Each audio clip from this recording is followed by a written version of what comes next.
In the TopTenz video today, we're going to be looking at the top 10 reasons to abolish the tipping system in restaurants. And in at number 10, we should abolish it because very few careers are actually structured like that. While other jobs do receive tips, not many other professions are as tip-based as waiting tables.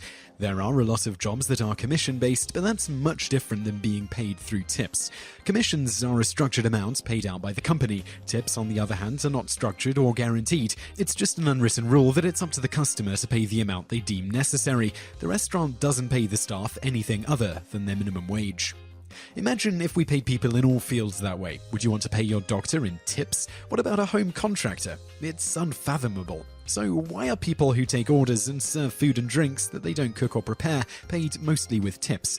It comes down to the fact that restaurants are a notoriously risky business. 70% of them that survive past their first year only stay open for 3 to 5 years. Tipping is a way for the restaurant to minimize risk by not spending money on staff. And if a restaurant is having a slow period where less money is coming in, it frees owners from the responsibility of paying staff. Number 9. More tax revenue. When it comes to tax reporting, tips often stay off the books. It's up to servers to report how much they make so it can be taxed, but many servers don't report every cent they earned. It's one of the benefits of being a server, although this perk is quite illegal. The problem is a lot of money is going untaxed. For example, in Canada, $6 billion is left annually in tips, while in the United States, it's $44 billion. While servers do report some of their earnings, there's so much that isn't reported that in both Canada and the United States, there are task forces to crack down on this problem. A fixed income for servers would create more tax revenue, which would be less of a hassle for servers because they don't want to have the taxman tracking them down, and tax agencies wouldn't have to put the money into fighting the problem. Number 8. The price of dining out wouldn't be affected. One argument against getting rid of tips is that people would be scared off by the high prices on the menu, which is ridiculous because if a restaurant raised their prices by 15 to 20% and eliminated tipping, customers would be paying the exact same amount. According to some studies, a majority of people would actually prefer that servers receive a salary, and servers receiving salaries isn't unheard of. In places like Japan and Europe, they don't tip servers. All the costs of running a restaurant, including salaries, are factored into the price of the food. Number 7. Less turnover. A big problem that restaurants deal with is staff turnover. If servers aren't happy with their tips, they can look for greener pastures elsewhere. The problem with the tipping system is that servers can never really be sure how much money they'll make, so if they start a job and the tips aren't at the level they expected, they may quit and find another job. Turnover can reflect poorly on the restaurant, and it's important to never underestimate the value of competent and knowledgeable staff. The more training someone has and the more comfortable they are in doing their job, the better employee they'll be. Also, a restaurant can offer potential server stability and security, and it may be more appealing. Finally, if a server knows exactly what they're getting paid, it might attract good servers who are less stressed out because they don't have to worry about making enough tips to survive. Number 6. A better dining experience. When someone goes out for dinner, one question that's often asked of the server is, what do you recommend? While we would hope servers would give an honest answer, as a consumer you have to realize that it's in their best interest to suggest the most expensive item on the menu. After all, they essentially get 10 to 30% commission on whatever the diner chooses. If they were receiving a salary, instead of a tip based on percentage, they may be more honest, and you could try some new dishes. This would be beneficial to the owners as well. If a person tries the expensive meal and doesn't like it, they may never come back to the restaurant. But if they have a less expensive meal which they enjoy, it could mean repeat business. So is it better for an owner to have someone spend extra money on one meal or repeat purchases of a less expensive meal? Number 5. Misplaced responsibility.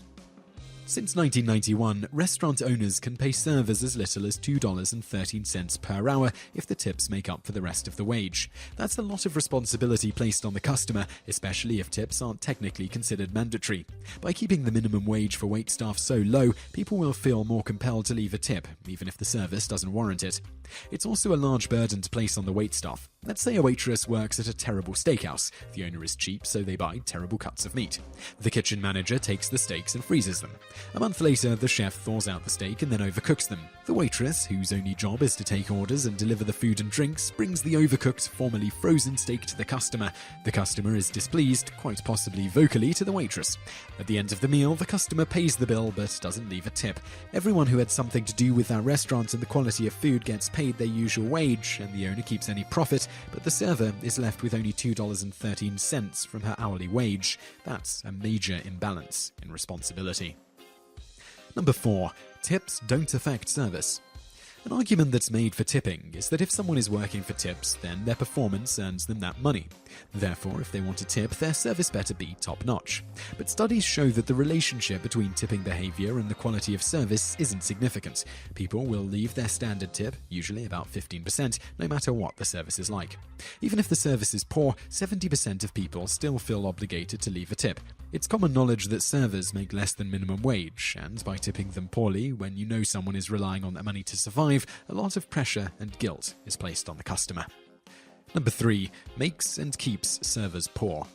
There are currently only 7 American states that require tipped workers to receive the same minimum wage as other workers. Otherwise, servers just receive $2.13 per hour.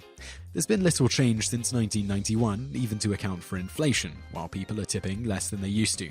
The economy has changed drastically since the booming 90s, so when people go out for dinner, knowing their own financial situation and are given the choice of spending an extra 5 to 30% on a meal, are they going to spend more or less? Due to the fact that the minimum wage hasn't changed, while tips have decreased, servers often find themselves living below the poverty line. Number 2. Tipping makes no sense. Many people don't charge their tipping percentage every time they go out. They generally have a set percentage and tip that amount almost every time. Herein lies a problem. Bruce McAdams, a professor at the University of Guelph's School of Hotel and Food Administration, gives an example of going out for a bottle of wine with his wife. They're celebrating and buy a $150 bottle of wine. The waiter opens the wine and leaves it at their table, and they pay him a 15% tip, which is $22.50. At the table next to them, another couple orders a $50 bottle of wine from the same waiter. They too leave a 15% tip, which would be $7.50. Same server, same level of service, but the couple who spend more money has to pay a higher service charge.